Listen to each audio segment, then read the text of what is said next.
Samweli yigeze yumva ijwi ry'Imana, yumvaga ari irya Eli. Niko abana turera mu Mana bagomba kumva amajwi yacu mbere yuko Imana yambwiye, Imana ya Gitwaza nikubwira. Ntabwo ari yawe kuko ni ingeso. Iyo yavuye he ni Imana ya se Amuramu, ni Imana ya Abrahamu. Wewe iyo ngiyo yawe irava ikubwira itanciye mu ndiso. Icyo nicyo kibazo abantu bagira.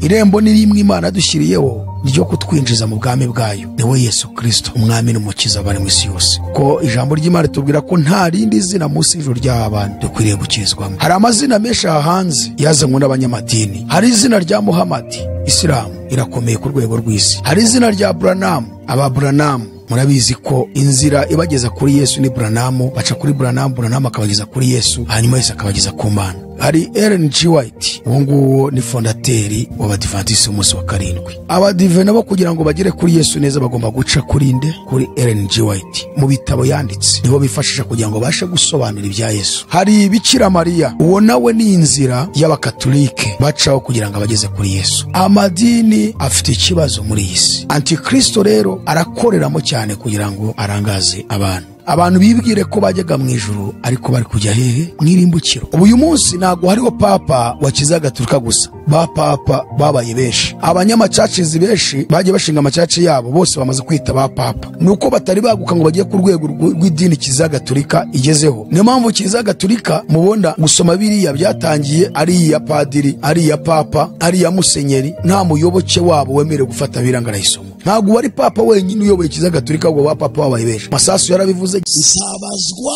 amahitamo yawe, and I will be accountable for your choices, your will. In other words, if we agree that I'm your father,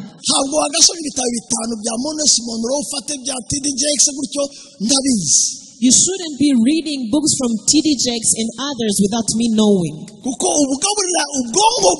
Because you are feeding your mind what you do not agree with the father of your soul. Amakasete menshi y'ubuntu n'ibindi ukafidinga your mind ndafite mu kiganza cyane ubure ura is right yanjye uriho mfite right yo kukubwira read this, don't read this. Nibwo bupapa. If you were Gitwaza yarabivuze, hari n'abandi none abayoboki babo bakirwa bahamagara papa, nk'uko tubona n'abayoboki bakiza Gatolika bahamagara se wabo uri kubajyana mw'irimbukiro witwa papa. Impamvu tugira abantu batwiba amakanisa nuko dutegura abantu ariko ntidutegura abana. The reason why people steal churches from us, we prepare people but we don't prepare our sons or young. Tugira rubanda ntitubyara abana. We don't have sons from our own. Uwabyaye umwana ntamwiba, niyo yibye nibyase. So if you have a birth son, nobody can steal your son. Saza umwana wanje yatwaye imodoka sinavuga ngo yayibye kuko mu mugoroba baragaruka. Amaherezo y'inzira nihe? Ni munzu. If a son has taken my car, at the end of the day he will come back home. Impamvu batwiba amakanisa. The reason they steal churches or ministry from us. Ntidukorana n'abana. We are working with a competitor, not our sons. Ukorana n'umuntu nakavuga ngo ariko nanje Imana iramvugisha. Nta muntu ubwira se ngo Imana iramuvugisha. Avugishwa n'Imana ya se. Umunsi Imana ihamagara Samweli, yari mu ihamagara mu ijwi rya Eli. There is no son who be called by God. You get called from the father's son voice. Like Samuel was called in the voice of Eli. Yarazi ijwi rya Eli, yarazi ry'Imana. Imana ya Samweli ni Eli. The God of Samuel was Eli. Akaja ngo papa urampamagaye. He will say, Father, you called me. Yagarutse gatatu. He came 3 times. The third times Eli told him when he called you. Yigeze yumva ijwi ry'Imana, yumvaga ari irya Eli. Niko abana turera mu Mana bagomba kumva amajwi yacu mbere yuko Imana yambwiye, Imana ya Gitwaza nikubwira. Ntabwo ari yawe kuko ni ingeso. Iyo yavuye he ni Imana ya se Amuramu, ni Imana ya Abrahamu. Wewe iyo ngiyo yawe irava ikubwira itanciye mu ndiso.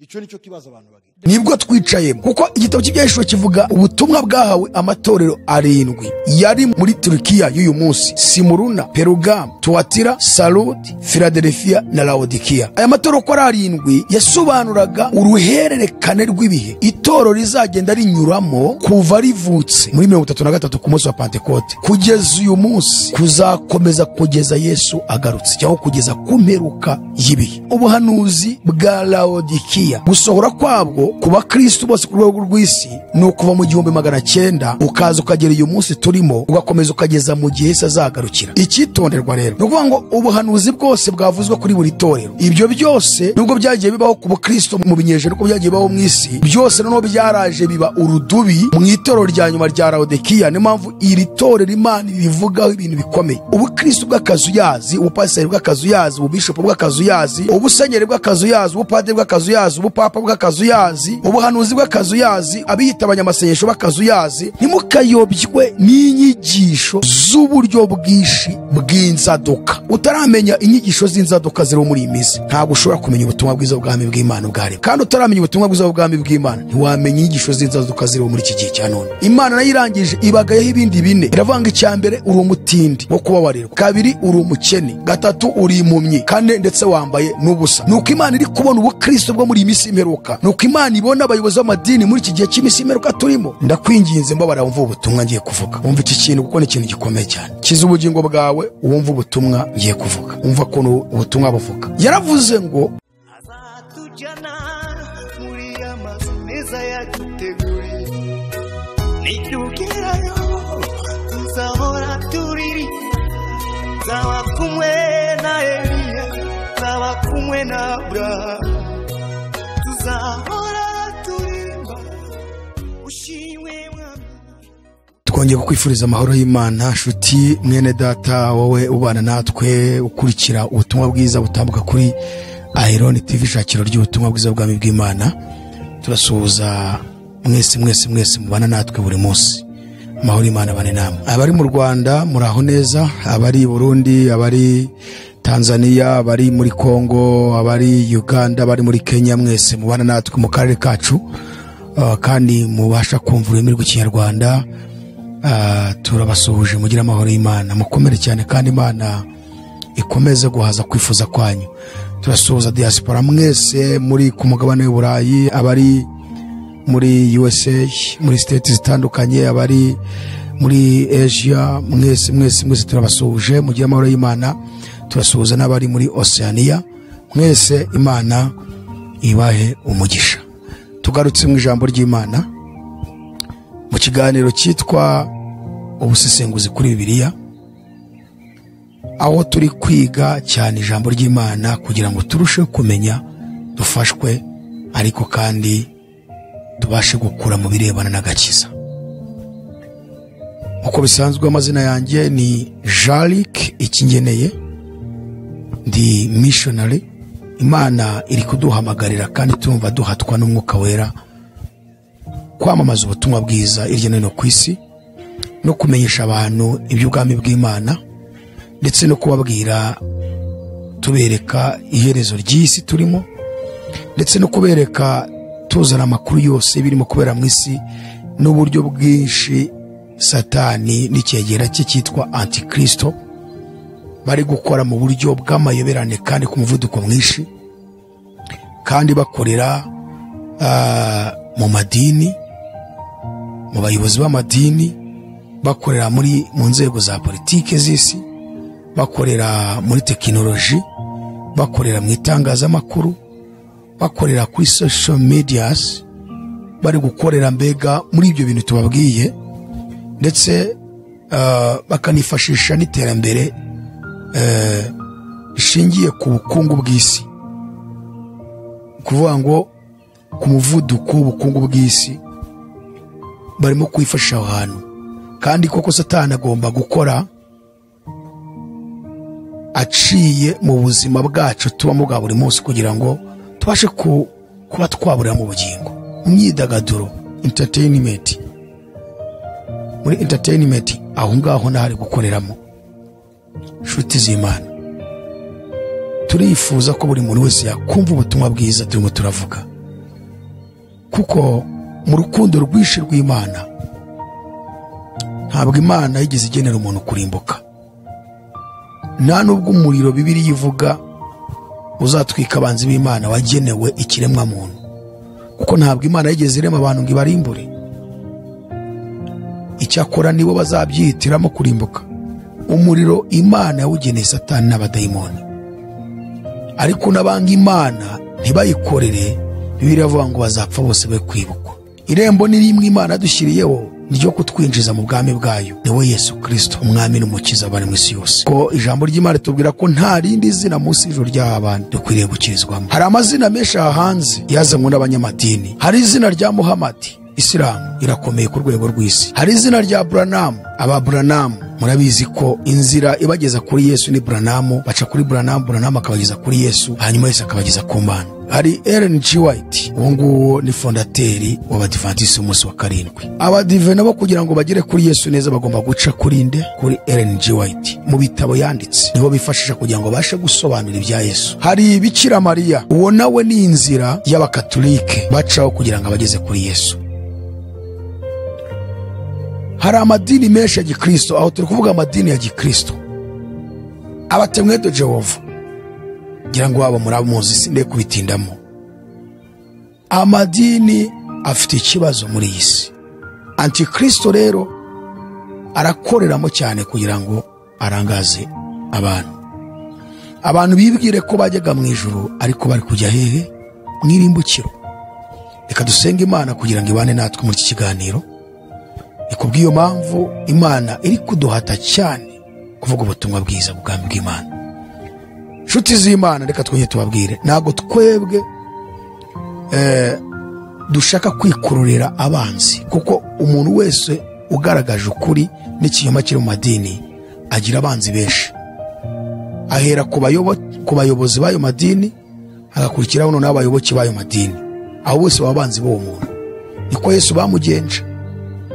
Dini rya Gifarisayo barwanyije Yesu, n'abayoboke babo banze gukurikira Yesu baramurwanya, nibo bamwishe.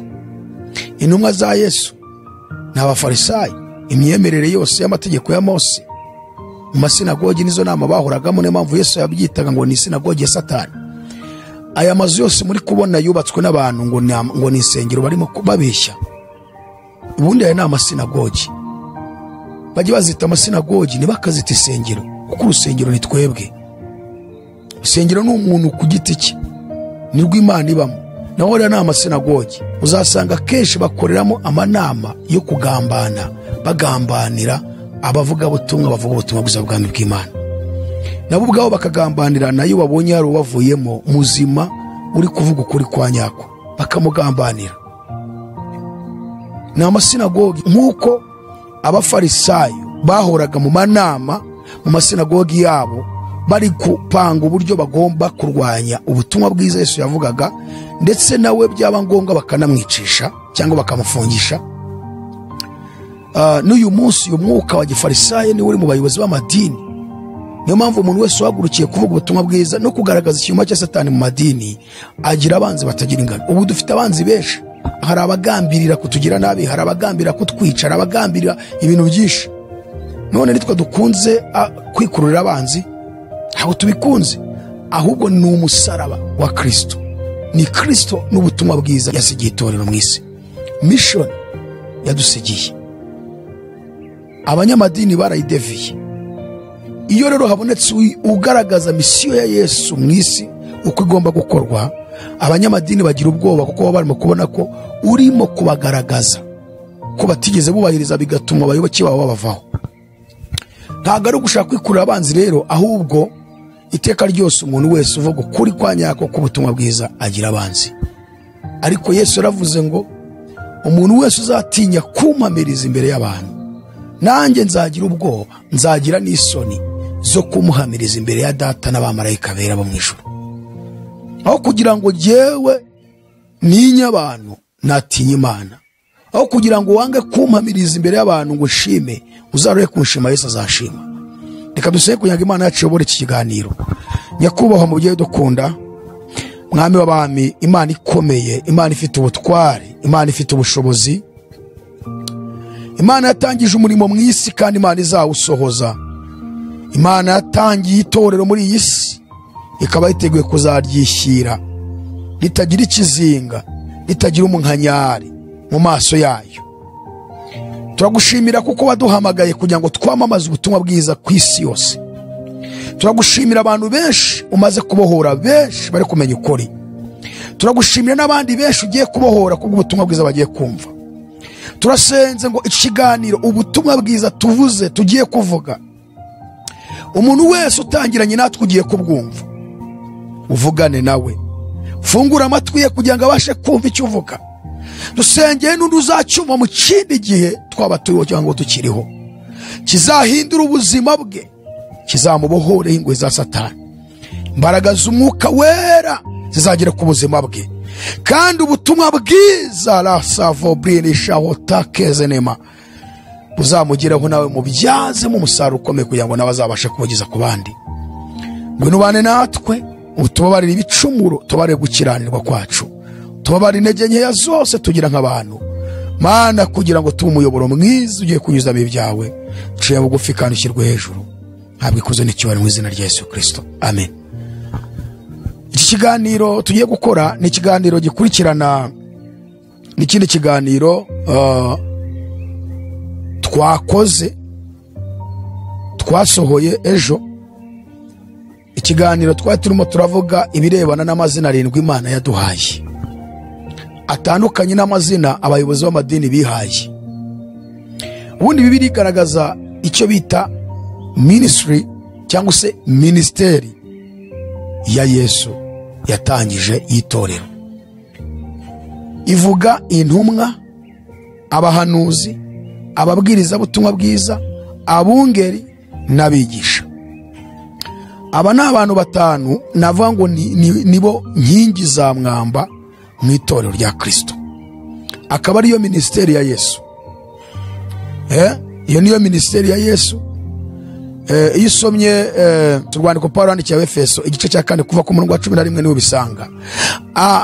Iyi ni imihamagaro yubatse iyi ministeri ya Yesu. Hari intumwa zahamagare kuvuga ubutumwa, hari abahanuzi bahamagare guhanura, hari ababwiriza butumwa bwiza bahawe kubwiriza ubwo butumwa intumwa zavuze, hari abungeri bahawe gukomeza gushyira ku murongo abo bantu kugira ngo ibintu babikore neza. Hari noneho rero n'abigisha baza gusesengura no gucukumbura no kurushaho gucengezamo abantu ibyo bintu babwiwe n'intumwa. Ababwiriza butumwa bakaza bakabibwiriza, rimwe na rimwe abahanuzi bakaza bagahanura none binyuze mu buhanuzi Imana ivuga biri live, hanyuma umwigisha wakaza gusobanura ibyo bintu neza. Rero iyi mihamagaro itandukanye n'amatitire. Kuba ngewe nakwita apostle, ubundi abantu bashaka kubinyita, ariko ngiye sinemeye kubyita. Ikiganiro kibanziriza iki tugiye gukora kugira ngo umuntu wese uri kubana natwe abashe kujya kurikirana neza inyigisho ku murongo, bitazaza bimusoba cyangwa bikamuyobera ntabisobanukirwe neza. Ni ikiganiro gifite title ivuga ngo aba bagabo uko ari batatu hari icyo bahuriyeho, bagiye kurimbukana n'abayoboke babo, ibyabo biramenyekanye. Icyo niyo kiganiro twari dutambukije. Basobanuraga abantu bari kwiha amazina nk'uwitwa Masasu, uwitwa Gitwaza, kugeza ubwo basaba abantu bakanabategeka ngo bagomba kubita papa, ngo ntabwo bemerewe na rimwe kubahamagara amazina yabo. Masasu we ararengera atinyuka aravuga ngo ni ngiye papa w'ibitekerezo byawe. Arongera avuga ngo kandi ni ngiye se w'ubugingo bwawe, ngo ntiwemere gusoma Bibiliya atabigizemo uruhare. Beneda, reka mbabwire, ubundi tuzi ko ubupapa bwaje mu kinyejana, nibwira mu kinyejana cya mu ntangiriro, mu hagati mu kinyejana cya 5 nibwo ubupapa bwagiyeho muri Kiliziya Gatolika i Roma. Ubu uyu munsi ntago hariho papa wa Kiliziya Gatolika gusa, ba papa babaye benshi. Abanyamacacizi benshi bagiye bashinga amacaci yabo, bose bamaze kwita ba papa. Nuko batari baguka ngo bagiye ku rwego rw'idini Kiliziya Gatolika igezeho, ariko nabo bahindutse ba papa. Nukuvuga ngo ba papa rero babaye benshi, kuko niba umuntu atinyutse akavuga ngo njewe ngomba kwiyita papa, ntukajye unyita izina ryanjye, jya umamagara papa. Nshuti z'Imana, reka mbabwire, igihe cyose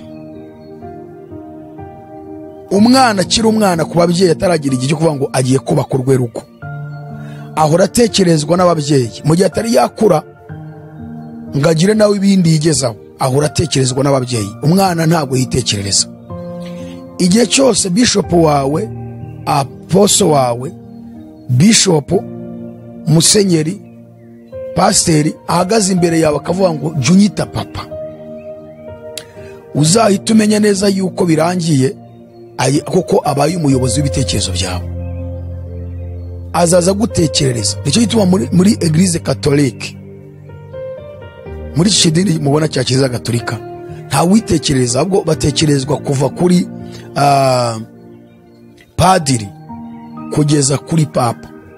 Papa arabatekereza bose ku rwego rw'isi, bikamanuka bikagera ku bakaridino, bikamanuka bikagera ku basenyeri, bikamanuka bikagera ku bapadiri. Ubundi izo mpinja, izo ntama zijyana kubagwa, izo nka zikaba zitekerezwa n'ibyo papa yatekereje, n'abo ngabo ibyo batekereje, ibyo babahaye bakabyemera, bakagendera muri ibyo, bakumva ko ariko kujya mu ijuru. Igihe cyose rero umuntu azaguhagarara akavuga ngo ntuzonye kwiyita ino zina, njye ndi so wo mu mwuka, ndi papa wawe, uzatumenya ngo abaye umuyobozi w'ibitekerezo byawe. Koko nk'uko Masasu yabyivugiye, ntabwo uzigera usoma Bibiliya atari wowe ukubwiye ngo ibi nibyo cyangwa si byo.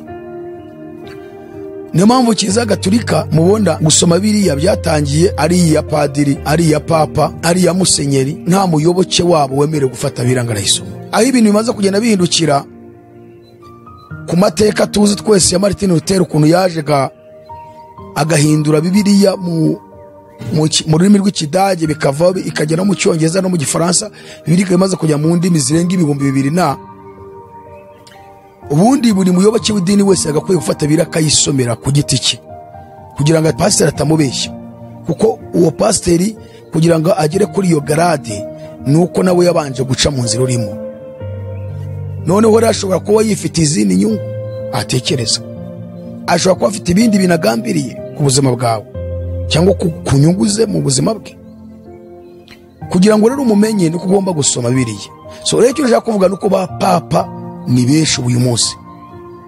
Buri wese arashinga akadini ke, yamara guashinga rero ngo mujye muyita papa. Murumva se ba papa atari benshi? Ntabwo wari papa wenyine uyoboye Kiliziya Gatolika, ngo ba papa babaye benshi. Masasu yarabivuze, Gitwaza yarabivuze, hari n'abandi. None abayoboke babo bakirwa bahamagara papa, nk'uko tubona n'abayoboke ba Kiliziya Gatolika bahamagara se wabo uri kubajyana mu irimukiro witwa papa. N'abandi nuko bameze. Ariko twabonye ikiganiro cy'ubushize, iki kiganiro tubabwiye taito yacyo, twabonye we Yesu avuga ngo ntihakagire umuntu n'umwe wo mu isi mwita data, kuko so ari umwe, ari Imana. Arongera avuga ngo kandi ntimuzigere mwemera kwitwa abigisha, muzemere ko ari umuntu ubaye taito ngajya guhamagara ngo mwigisha. Abafarisayo barabikundaga.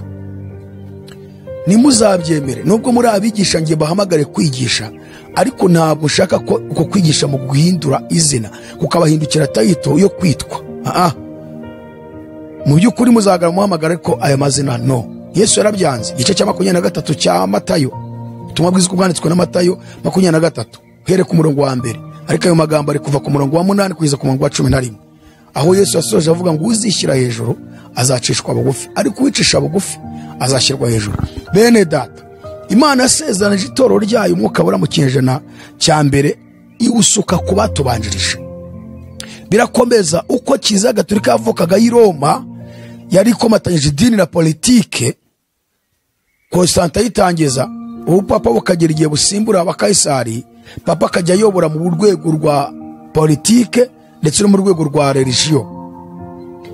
Ahantu habonetse ubuyobe bwinshi bituma Imana itongera kuvugana n'abantu mwese. Kuva muri za 600 na kugeza mu 1517 mu gihe cyo hagati, cyo bita muyanaje, ari cyo gihe cyitwa igihe cy'umwijima.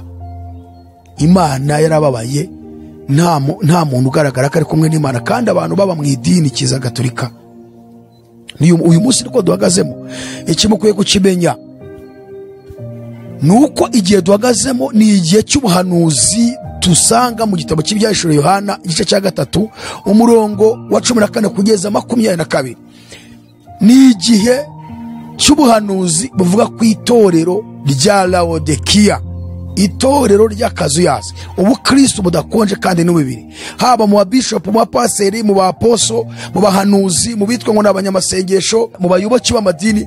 Ni igihe cy'ubukristo bw'akazuyazi. Bisaba ko buri muntu wese yiga ibyanditswe byera, akabicukumbura, akareba niba ubwo buhanuzi butaramusohoyeho. Naho nta kintu twahindura, kuko ubuhanuzi bw'itorero rya Laodikiya butangira gusohora kuva mu 1900 mu kinyejana cya 19 mu ntangiriro gitangiye. Ubwo buhanuzi muzi uko buvuga. Uwera ku murongo wa 14 haravuga ngo wandikire marayika w'itorero ry'i Laodikiya uti: uwiyita Amen, umugabo wo guhamya kandi ukiranuka ukuri, inkomoko y'iby'Imana yaremye. Aravuga amagambo ati: nzi imirimo yawe yuko udakonje kandi ntubiri. Iyaba wari ukonje cyangwa wari ubize, nuko rero gukora akazuyazi udakonje ntubire, ngiye kukuruka. Kuko uvuga uti ndi umukire, ndatunze kandi ndatunganiwe, ntacyo nkennye. Utazi yuko uri umutindi wo kubabarirwa kandi uri umukene n'impumyi, ndetse wambaye ubusa. Dore ndakugira inama, ungureho izahabu yatunganijwe mu ruganda, ubone kuba umutunzi. Kandi ungureho n'imyenda yera, kugira ngo wambare isoni z'ubwambure bwawe zitagaragara. Kandi ungureho n'umuti wo gusiga ku maso yawe, kugira ngo uhumuke. Asoza avuga ngo abankunda bose ndabacyanka bahana ibihano, nuko rero gira umwete wihane. Dore magaza ku rugi ndakomanga, umuntu wese numva ijwi ryanjye agakinga urugi nzinjiriwe dusangire. Ufite ugutwi n'umva iby'umwuka abwira amatorero. Unesha nzamuha kwicarana nanjye ku ntebe yanjye y'ubwami, nk'uko nanjye nanesheje mwicarana data ku ntebe ye. Ni ukuvuga iki rero? Ubuhanuzi bw'iri torero nibwo twicayemo, kuko igitabo cy'ibyahishwe kivuga ubutumwa bwahawe amatorero 7 yari muri aka karere ka Aziya ntoya, mu Burayi bw'Uburasirazuba, cyangwa se muri Taki, muri Turikiya y'uyu munsi. Niho aya matorero 7 yarari, ariyo Efeso, Simuruna, Perugamo, Tuatira, Sarudi, Filadelfiya na Laodikiya. Aya matorero ko ari 7 yasobanuraga uruhererekane rw'ibihe itorero rizagenda rinyuramo kuva rivutse muri 33 ku munsi wa Pentekote kugeza uyu munsi, kuzakomeza kugeza Yesu agarutse, cyangwa kugeza ku mperuka y'ibihe. Rero buri buhanuzi bwagiye busohora kuri buri torero. Efeso, abakristo muri icyo gihe bwarasohoye. Simuruna burasohora, Perugamo burasohora, Tuatira burasohora, Sarudi burasohora, Filadelfiya burasohora. Laodikiya ubu nibwo duhagazemo. Ni ukuvuga ngo buri torero ubukristo bwari buriho muri icyo gihe, muri iyo periyode, wasangaga hari birimo gusohora bihuza n'ibyavuzwe kuri iryo torero. Urugero nk'itorero rya Efeso, ibirivugwamo muzarisome mu byumve, byasohoye kuva muri 33 kugeza mu mwaka w'100 nyuma y'ivuka rya Yesu, muri mu kinyejana cya mbere. Ubuhanuzi bw'itorero rya Simuruna muzarisome naryo mu ryumve, bwasohoye kuva mu mwaka w'100 kugeza muri 312. Ubuhanuzi bw'itorero rya Perugamo bwasohoye mu bakristo bose ku rwego rw'isi aho bari, aho itorero ryari riri hose, ko ryari taruzura ku isi yose, kuva muri 313 kugeza muri 600. Murumva ko turi kugenda tuza mu gihe cyacu. Ubuhanuzi bwa Tuatira bwasohoye ku bakristo ku rwego rw'isi kuva muri 601 kugeza mu 1517. Ubuhanuzi bwa Sarudi bwatangiye gusora kuva mu 1517 kugeza mu 1730. Ubwo ibi birivugwa muri iryo torero muzarisome, ibirivugwamo byasohoraga ku bakristo muri iyo periyode, muri ibyo binyejana byatambutse. Hanyuma ubuhanuzi bwa Filadelfiya bwasohoye ku bakristo bose ku rwego rw'isi aho bari mu 1731 kugeza mu 1900. Muzasome mwumve rero. Filadelfiya ni itorero nkunda cyane. Hanyuma ubuhanuzi bwa Laodikiya gusohora kwabwo ku bakristo bose ku rwego rw'isi ni ukuva mu 1900 ukaza ukagera uyu munsi turimo ugakomeza ukageza mu gihe se azagarukira. Icyitonderwa rero ni ukuvuga ngo ubuhanuzi bwose bwavuzwe kuri buri torero, ibyo byose nubwo byagiye bibaho ku Bukristo mu binyejana uko byagiye bibaho mu isi, byose noneho byaraje biba urudubi mu itorero rya nyuma rya Laodikiya. Niyo mpamvu iri torero Imana rivugaho ibintu bikomeye. Ubukristo bw'akazuyazi, ubupasiteri bw'akazuyazi, ububishopu bw'akazuyazi, ubusenyeri bw'akazuyazi, ubupadiri bw'akazuyazi, ubupapa bw'akazuyazi, ubuhanuzi bw'akazuyazi, abiyita abanyamasengesho b'akazuyazi. Kandi noneho muri uko kuba akazuyazi bafite ikibazo nuko Imana ibavugaho icyo bita virus yo mu buryo mwuka yabinjiranye cyangwa se ibinjiyemo cyangwa ibarimo. Ni virus igizwe n'ibintu bine. Kuko uvuga uti ndi umukire, ndatunze, ndatunganiwe, ntacyo nkennye. Ibyo bintu bine njyewe Imana ndayizi, we nize theology, njyewe ndi mfite lisansi yanjye muri theology, mfite doctora yanjye muri theology, mfite maîtrise muri theology, nize amashuri yanjye sanzwe.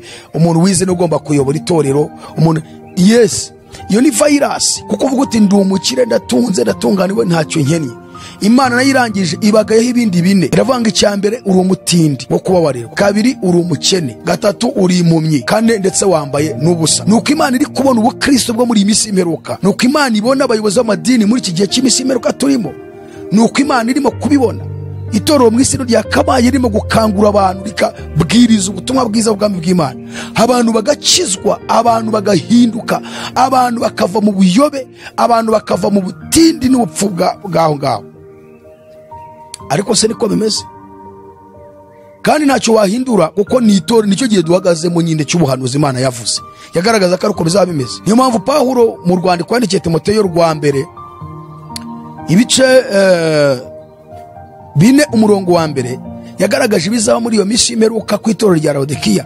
Yaravuze ngo ndi kumva umwuka yerura, ngari ku mwuka aravuga yeruye ati mu bihe bizaza bamwe bazagwa bave mu byizerwa, bite ku myuka iyobya n'inyigisho z'abadayimoni, ngo bayobejwe n'uburyarya bw'abigisha b'abanyabinyoma, bafite inkovu z'ibyaha mu mitima yabo nk'iz'ubushye.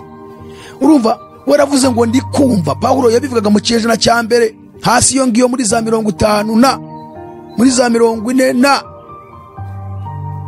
aravuga ati ndi kumva umwuka avuga yeruye ati mu bihe bizaza bamwe bazagwa, kandi si ukugwa gusa, ngo bazava mu byizerwa. Nibamara kuva mu byizerwa ngo bazita ku myuka iyobya, kabiri ngo n'inyigisho z'abadayimoni. Ngo kandi iyi myuka iyobya n'inyigisho z'abadayimoni izaba iri mu bantu bitwa abigisha bayobya, kandi ababigisha nabo ngo bazaba bafite inkovu z'ibyaha mu mitima yabo nk'iz'ubushye. Ibyo tubona ubutumwa bwiza bw'ubwami bw'Imana byarahanuwe ko buzahinduka kuri za alitari, muri ziriya nzu, mu masinagogi y'abanyamadini. Ubutumwa bwiza bugahinduka, abantu bakigisha ibirebana n'iterambere ry'isi, business, kwaguka mu bitekerezo, mu gutera imbere ku by'isi. Bakabigisha ukuntu mugomba gukora imishinga, Imana ikabashyigikira, aho kubigisha gukora umushinga wo kubaka ubwami bw'Imana mu mitima yanyu.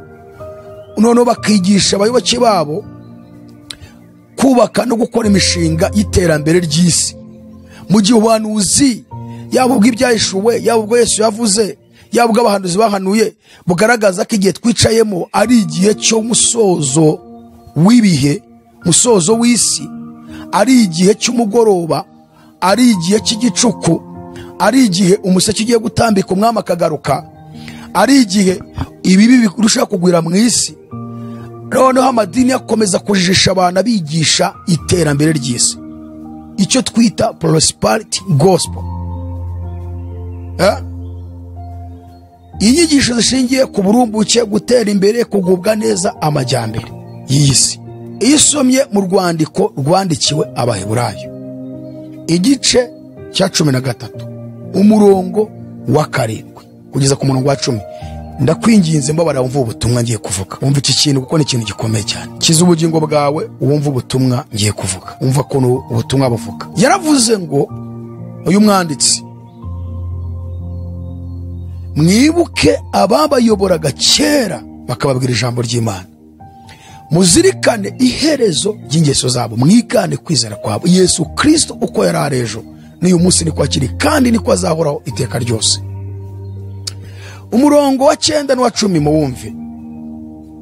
Aravuga ngo ntimukayobywe n'inyigisho z'uburyo bwinshi bw'inzaduka.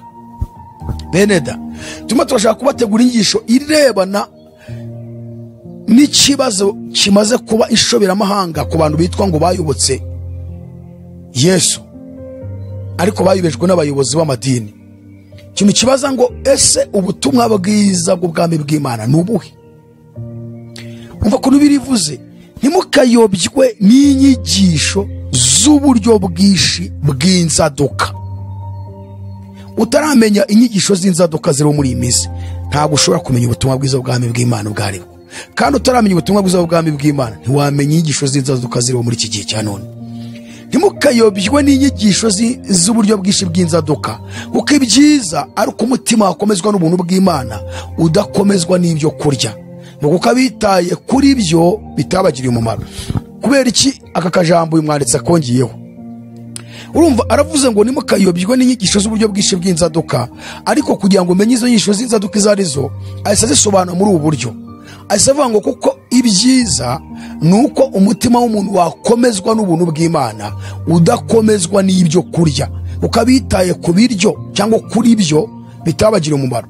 Ukuvuga ngo inyigisho rero z'uburyo bwinshi bw'inzaduka, igisubizo atanze nuko ari inyigisho zishingiye ku biryo. Iteka ryose ubuzima bwose tubamo muri iyi si, ikintu cya mbere tuba duharanira no guhaza kino gifu, ni ukugira ngo tugihaze kitazicwa n'inzara. Inyigisho zose umuntu yakwigisha, iterambere, gutunga imodoka, gutunga inzu, kwiga ukarangiza, kurira indege ukajya i Burayi, ukajya muri Amerika, ukajya muri Oceania, ukajya muri Asia, mbega ibi byose yakubwira byose birebana no kugira icyubahiro mu isi, kwambara neza, mbega gutembera, ukajya kuri beach, ukajyana n'umuryango wa, ibyo byose bikubiye mu kintu cyitwa guhaza igifu. Kuko uramutse ushonje ntiwatekereza kwambara neza, uramutse ushonje ntiwatekereza kuri indege ngo urajya i Burayi, nta mafaranga ufite yo kurya. Uramutse ushonje ntiwatekereza kujya ku mazi, uramutse ushonje ntiwatekereza kwambara kositimu cyangwa baze nziza cyangwa se wax n'ibindi super wax n'ibindi. Reka da, ibyo byose tubikora ko duhaze. Rero ubutumwa bwose bushingiye ku by'isi babwerekeza ku byo kurya. Nicyo rero uyu mwanditsi w'Abaheburayo yavuze. Inyigisho z'inzaduka z'uburyo bwinshi ni inyigisho zishingiye ku byo kurya. Harimo iterambere, kuba umucuruzi ukomeye, kuba umushoramari udasanzwe ukajya gushora imari mu bindi bihugu, harimo kuba rwiyemezamirimo, ukagira za entreprise zikomeye, ukiga imirimo myinshi kugira ngo utere imbere. Ibyo byose nubwo uyu bishop wawe cyangwa apostle yabikwigisha, nta handi ari kwerekeza nawe gituma ubiteze amatwi, ni kuri iki kintu cyitwa igifu. Kuko iki gifu gishonje, ibyo ntiwakwirwa ubijyamo. N'abantu bicara mu isi ni iki gifu kibitera. Kugambana mu isi ni igifu. Noneho rero byarahanuwe ko iki gihe turimo cy'itorero rya Laodikiya, igihe cy'ubukristo bw'akazuyazi, ubupaseri bw'akazuyazi, ububishopu bw'akazuyazi, uguhanura kw'akazuyazi, ugusenga kw'akazuyazi, nuko yagaragaza ko n'ubutumwa bwiza bw'ubwami bw'Imana buzahindurwa kuri za altare haratubona muri ziriya nzu mu masinagogi y'abayajyamo bajya gusengeramo, bagahindura ubutumwa, bakagisha ubutumwa bushingiye ku iterambere ry'iby'isi. Ariko niko bimeze. So rero iki ni igihe kugira ngo duhaguruke twamamaza ubwami, abizera bamenye ukuri, ababishopu mukiri bazima, mureke gukomeza kwikubira abantu ngo muwicarane. Turabibutsa igitabo Kuri nahishwe. Tubafite igitabo Kuri nahishwe, ni igitabo gikubiyemo inyigisho za eschatology, inyigisho zirebana n'ibihe by'imisi y'imperuka. Hakuyemo ibyo byose tubabwiye, bigaragaza ko isi igeze finally, bigaragaza ubuyobe buri mu madini, imikoro antikristo mu madini, bigaragaza imikoro antikristo mu butegetsi bw'isi. Ibintu biri mu iki gitabo hakuyemo ibirebana no kugaruka kwa Yesu, kuzamurwa kw'itorero, uko antikristo ari gukora mu bihe bitatu, uko yakoze, uko ari gukora n'uko azakora, uburyo ari gukora mu buryo bw'amayoberane, havugwamo iby'intambara ebyiri, intambara yitwa Harimagedoni n'iyitwa Gogi na Magogi. Havugwamo ibirebana no kuzamurwa kw'itorero rijya kumurikirwa Imana Data wa twese mw'Ijuru. Ahangaha twasenye inyigisho z'idini y'abatemwe de Jehova bavuga yuko mw'Ijuru hazajya 144 byonyine, abandi bose ngo batazaharenga hano mw'isi. Mbega igitabo gikuyemo ibya Yerusalemu nshya Yesu agiye gutegurira abizera, gikuyemo inyigisho zo mu byahishuwe, igice cya 16, icya 14, icya 18, cya 20, cya 19, icya 21 na 22. Aha twagiye dusobanuramo ibyo bice.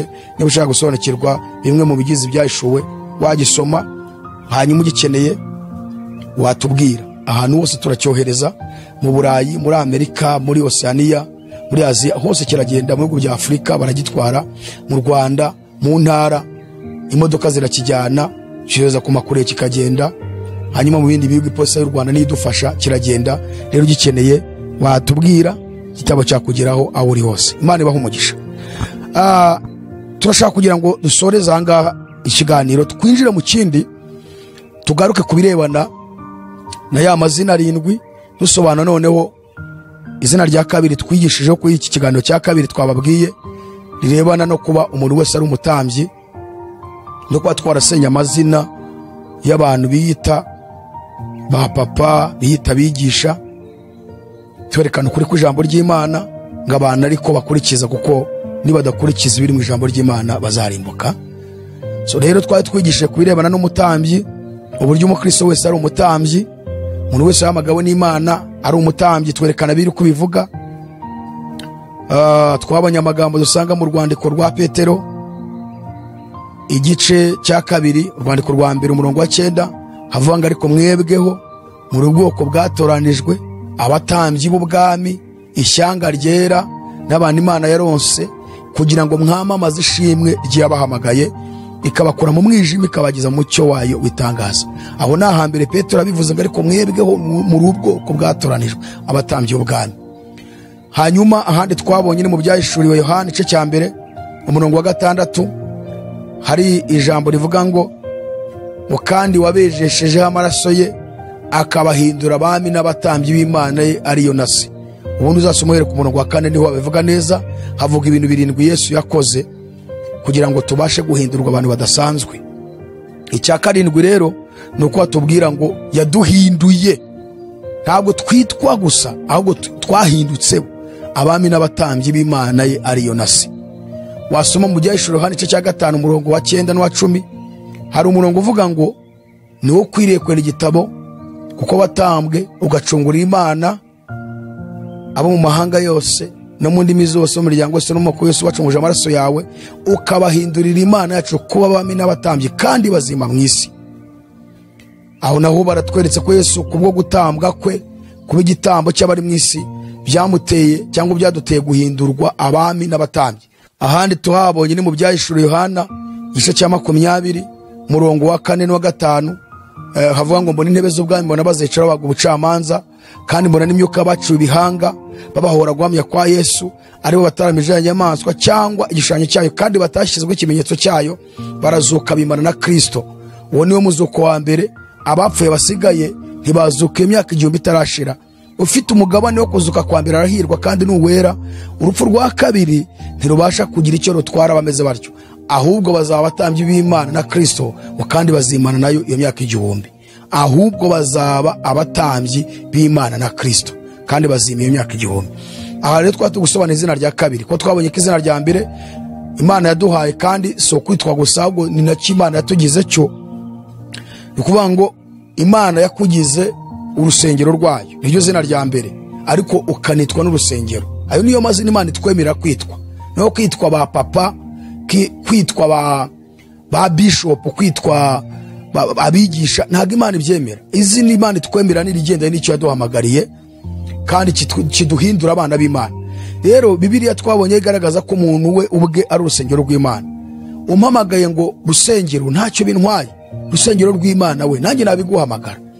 Rero Imana yaduhinduye urusengero ko twitwa n'isengero z'Imana. Icya kabiri twabonye ko Imana yatugize abatambyi, turabibonye hano muri Bibiliya, ariko kandi twitwa n'abatambyi. Icya gatatu nuko Imana yatugize inzu yayo, ariko kandi twitwa n'inzu y'Imana. twarabibonye mu Bakorino urwandiko rwa mbere ibice 3 umurongo wa 9 kuko twembi Imana ariyo dukorera namwe mukaba umurima w'Imana n'inzu yayo. Rero icya gatatu nuko Yesu yaduhinduye inzu z'Imana tukitwa n'inzu z'Imana. Kandi icya kane nuko yavuze ko turi n'umurima w'Imana. Ni hariya tubonye mu Bakorino kuko twembi Imana ariyo dukorera namwe mukaba umurima w'Imana n'inzu yayo. Turi umurima w'Imana kandi twitwa umurima w'Imana. Gatanu nuko Imana yaduhinduye abami. Twabibonye muri Petero ngo yaduhinduye abami n'abatambyi no mu byahishuro turi abami. Aho ni Magera turashaka kuvuga ikintu kirebana n'umwami na zimwe mu nshingano umwami afite. Tureba abayobozi b'amadini niba koko babifite kuko Bibiliya ivuze ko turi abami. Aba bayobozi b'amadini izi nshingano umwami agomba kuba afite barazifite. Indangagaciro z'ubwami cyangwa z'umwami barazifite. Turaje turazireba. Hanyuma icya gatandatu nuko twabonye ko Yesu yatugize umuzabibu. Turi umuzabibu. Ubutumwa bwiza ko banditswe na Yohana ibice 15 here ku murongo wa mbere uzasoma igice cyose aho yavuze ngo ndi umuzabibu kuri namwe muri amashami. Ubwo rero niba Yesu ari umuzabibu kuri tukaba amashami natwe turi imizabibu. Twahindutse imizabibu kandi twitwa imizabibu. Icyanyuma twabonye ko Yesu yatugize ibuye. Hari muri Petero urwandiko rwa mbere ibice umurongo wa mbere haravuga ngo nuko mwiyambura igomwa ryose n'uburiganya bwose n'ishyari n'uburyarya no gusebanya kose mumere nk'impinja zivutse vuba kandi mwifuza amata y'umwuka adafunguye kugira ngo abakuze abagize ku gakiza. Ngo niba mwarasogongeye mukamenya ko umwami wacu agira neza nimumwegere kuko ari we wezima ryanzwe n'abantu ariko kumara ryatoranijwe riba iryiciro cyinshi ngo kugira ngo namwe mwubakwe nk'amabuye mazima mu binzu y'umwuka n'ubwoko bw'abatambyi bwera bw'utambamo ibitambo byera bishimwa n'Imana ku bwa Yesu Kristo. Abefesi igice cya 2 rwandiko Pawulo cya Abefesi igice cya 2 umurongo wa 19 kugeza ku murongo wa 22 nuko noneho nimukitwa basuhuke n'abimukira ahubwo mu rugo kumwe n'abera ndetse muraba mu nzu y'Imana kuko mwubatswe ku rufatiro rw'intumwa n'abahanuzi ariko Kristo akaba ari we wikomeza imfuruka. Ngo muri we muri Yesu inzu yose iteranijwe neza irakura ngibe urusengero rwera mu mwami Yesu. Ngo muri we namwe murubakanwa kugira ngo mube inzu yo kubabwamo n'Imana mu mwuka. So rero twahindutse amabuye namwe mwubakwe nk'amabuye mazima kandi mwubakwe kuri Yesu tube twubakanye duhinduke inzu yo kubabwamo n'Imana mu buryo bw'umwuka. Ayo ni amazina 7 itorero ryahawe ariko amazina ahuza n'Imana yatugize cyo. Niyo mpamvu twari dusobanuye icya kabiri mu kiganiro cy'ubushize twasobanuye ko umuntu yitwa umutambyi umukristo wese ni umutambyi umusizera agahindutse umutambyi ariko kandi yitwa n'umutambyi. Ibi twarabigaragaje. Uyu munsi twifuza kugaruka ku birebana noneho rero n'indangagaciro zigize umutambyi. Umutambyi akwiriye kuba ameze ate? Nayahe mabwiriza Imana yahaye umutambyi? Twasobanuye ubutambyi bwo kwa Lewi na Aroni wari umutambyi mukuru. Amwe mu mabwiriza bari barahawe akaba ari ibyo bigize indangagaciro z'umutambyi, kuko isezerano rya kera ryari ishusho n'igicucu kibizaba ariko umubiri wabyo ukaba ufitwe na Kristo. Mu yandi magambo isezerano rya kera dusoma muri Bibiliya rya sezerano rya kera ni ishusho ya Kristo, ni igicucu cya Kristo, hanyuma umubiri w'icyo gicucu n'iyo foto ufitwe na Kristo. Niyo mpamvu ibintu byose bivugwa mu isezerano rya kera niba dushaka kubisobanukirwa no kubisobanurira abantu tubisobanure twifashishije isezerano rishya, kuko abantu benshi amadini yigisha isezerano rya kera gusa ko nigisha isezerano rishya. Kandi isezerano rishya nyir'ubwite Yesu, nyir'uruya mubiri, nyir'umubiri akaba nawe nyir'igicucu n'ishusho ry'isezerano rya kera niwe witangiye isezerano rishya vate no murisome mwumve neza. Niyo mpamvu rero dukwiye kumenya ese ni biki Imana yavuze ku batambyi ba kera, nizihe ndangagaciro bari barahawe. None se Bibiliya ko yavuze ko twebwe turi abatambyi abizera bose bari ku rwego rw'isi bavuga ngo bizeye Yesu n'abamwizereye mu binyoma ku nyigisho bababwiye z'ibinyoma, abo ngabo bose n'abatindaho ndavuga abizeye Yesu by'ukuri abo ni abatambyi b'ubwami.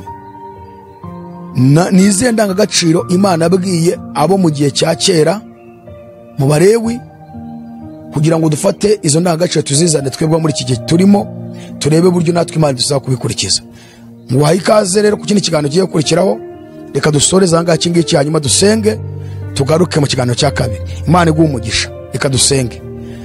Nyakubahwa mu byo dukunda, turagushimira ikiganiro cyiza utugejejeho, turagushimira ubutumwa bwiza ugejeje ku bantu. Fasha umuntu wese wakurikiye ikiganiro kandi umwagure mu bitekerezo kugira ngo abashe kumva icyo uvuga, amatwi ye y'umwuka abashe gufunguka yumve neza icyo ushaka. Twese dukomeze kwezwa tujye mu bwami bw'Imana. Muri iki gihe cy'itorero rya Laodikiya, ubukristo bw'akazuyazi, urinde umuntu wese kumva buno butumwa gukomeza kuba akazuyazi, ahubwo ashyuhe aho umukristo mwiza, kugira ngo igihe cyose uzagarukira yaba ariho yarapfuye azagenda kwiteguye, maze nuhamagara mu mazina uzahamagara nawe irye rizabonekemo. Ibyo nibyo musabiye nanjye nisabira mu izina rya Yesu Kristo, no tubyamaje twizeye, amen.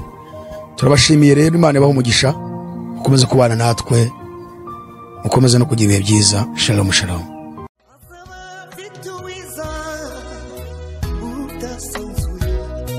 Azaba afite ingororano yo guhema buri wese, guhana n'imirimo yakoreye hano ku isi.